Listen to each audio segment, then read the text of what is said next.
Hello students, welcome to the new video lecture. And today topic is pointer arithmetic in C language. Before starting the pointer topic, if you have a sufficient knowledge about the operators, data types, array and structure, then the pointer topic is very easy. If you don't have the previous topic knowledge, then this topic is really hard. So before starting the pointer topic, first study about the operators, then data types and array and structure. Okay, so we are starting our topic from this point, pointer arithmetic in C. There are only two arithmetic operations that can be done on pointer. One is addition and second one is subtraction. इसका मतलब क्या हुआ कि हम किसी भी pointer variable में या तो हम एडिशन कर सकते हैं या सब्ट्रैक्शन कर सकते हैं, वो भी किसी इंटीजर नंबर को केवल. ठीक है, तो इसको अंडरस्टैंड करने के लिए हमने यहाँ पे एक एग्जाम्पल लिया हुआ है. एक इंटीजर टाइप का एरे डिक्लेयर किया हुआ है और इस एरे के एड्रेस को मैं किस में स्टोर कराऊंगा, इस पॉइंटर वेरिएबल में. तो इस पॉइंटर वेरिएबल का नाम लिया है पीटीआर और इसका डेटा टाइप मैंने क्या लिया हुआ, इंटीजर. क्यों? क्योंकि पॉइंटर का जो डेटा टाइप होता है वो वही होता है जिस तरह के जिस वेरिएबल जिस टाइप के वेरिएबल के ये एड्रेस को स्टोर कर रहा है. तो आप जानते हैं कि एरे हमारा एक सीक्वेंशियल मेमोरी एलोकेशन में स्टोर होता है मेमोरी में. तो इसका इंडेक्सिंग किया हुआ है 0 से लेके 9 तक, क्योंकि 10 एलिमेंट्स हैं और उसमें मैंने कुछ वैल्यूज़ ली हुई हैं इन एलिमेंट्स की. A0 की वैल्यू 10 है, फिर A1 की वैल्यू 20 है. इस तरह से ये वैल्यूज़ हैं 100 तक.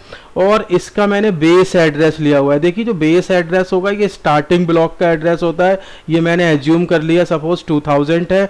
तो अगले ब्लॉक का एड्रेस कितना होगा, 2002, क्योंकि एक इंटीजर को मैं यहाँ 2 बाइट अलोकेट कर रहा हूँ.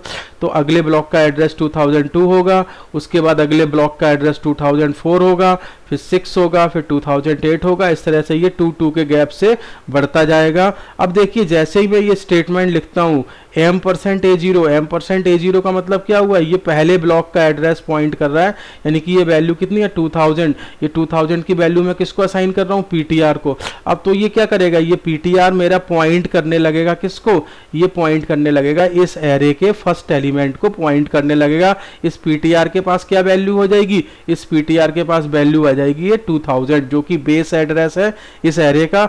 अगर मैं कहूँ पॉइंटर पीटीआर, अगर मैं इसके आगे एस्ट्रिक साइन लगा दूंगा तो ये पीटीआर मुझे क्या देगा, वैल्यू देगा, दैट इज 10 वैल्यू.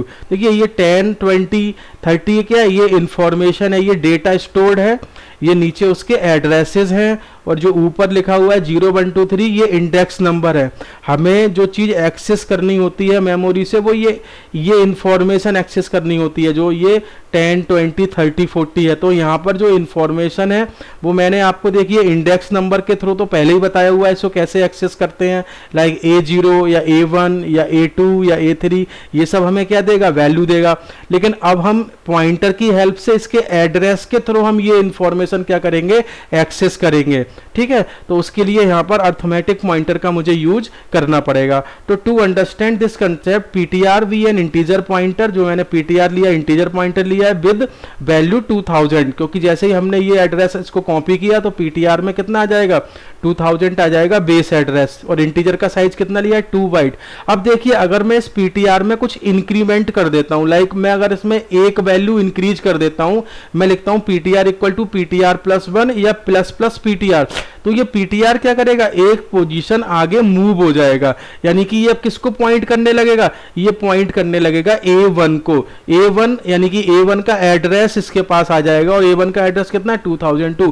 तो पीटीआर कंटेन करेगा 2002 को, नॉट 2001 को. देखिए, यहाँ पर जो इंक्रीमेंट हो रहा है, अगर हम कोई भी इंक्रीमेंट करते हैं लाइक 1 से इंक्रीमेंट करते हैं, तो उसके पर्टिकुलर जो उसका डेटा टाइप का साइज होता है उतना पीटीआर में इंक्रीमेंट होता है.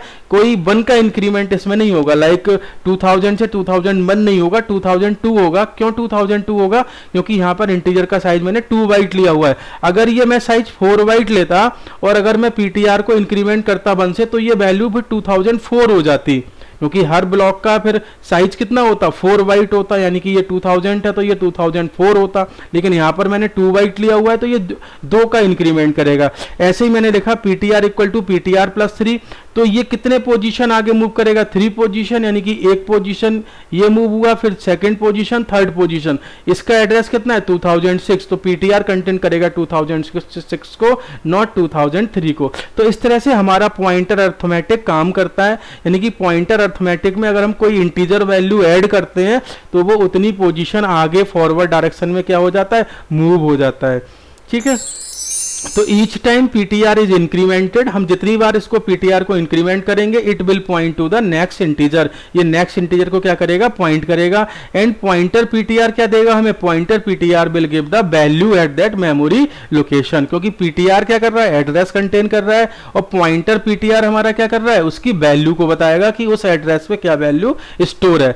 The same is true for decrement operation. अब देखिए डिक्रीमेंट ऑपरेशन भी हम कर सकते हैं, जैसे अगर मैं पीटीआर को माइनस माइनस पीटीआर करता हूं 1 पोजीशन से या 2 पोजीशन से, तो वो क्या करता है, ये प्रीवियस में जाएगा, यानी कि बैकवर्ड जाएगा। इस तरह से ये अगर मैं पीटीआर को यहाँ पे डिक्रीज कर दूं बाई 1 पोजीशन, तो ये पीछे वाली जो मेमोरी लोकेशन होगी ये उसको पॉइंट करने लगता है। तो जैसे हमने इंक्रीमेंट किया है वैसे डिक्रीमेंट होता है, तो पीटीआर विल पॉइंट टू 1998, क्योंकि ये 2 बाइट क्या कर देगा, डिक्रीज कर देगा।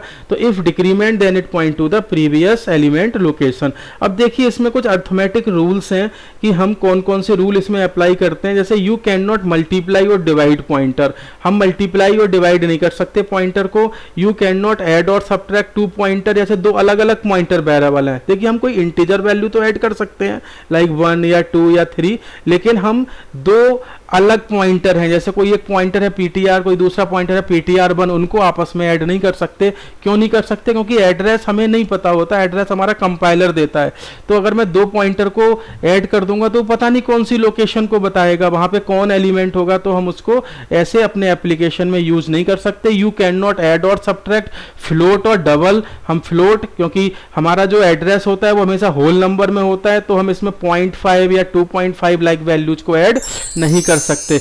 अब देखिए यहाँ पर बेनिफिट्स हैं, पॉइंटर की हेल्प से हमें क्या क्या बेनिफिट होते हैं। एक तो pointer are use in call by reference. देखिए ये कॉल बाई रेफरेंस क्या होता है, जब हम अपने फंक्शन को कॉल करते हैं तो instead by passing the actual values हम उसमें एड्रेस को भी पास कर सकते हैं, तो उसी को हम बोलते हैं कॉल बाई रेफरेंस। तो कॉल बाई रेफरेंस में इसका बेनिफिट है, हम बेनिफिट भी कह सकते हैं, इसके एडवांटेजेस भी कह सकते हैं इसको। To return more than 1 value from a function, generally function से हम केवल एक ही वैल्यू रिटर्न कर सकते हैं, लेकिन by using pointer the function can return more than 1 value. They increase the execution speed of the programme.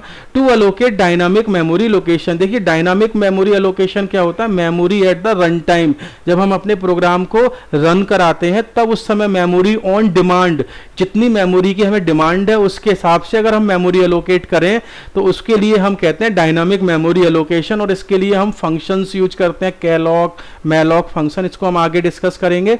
Implementation, link list, tree, graph, ये सब क्या है, डेटा स्ट्रक्चर्स हैं, हम इन सबको इंप्लीमेंट कर सकते हैं with the help of pointers. तो these are the advantage of the pointer. ठीक है, ओके, थैंक यू।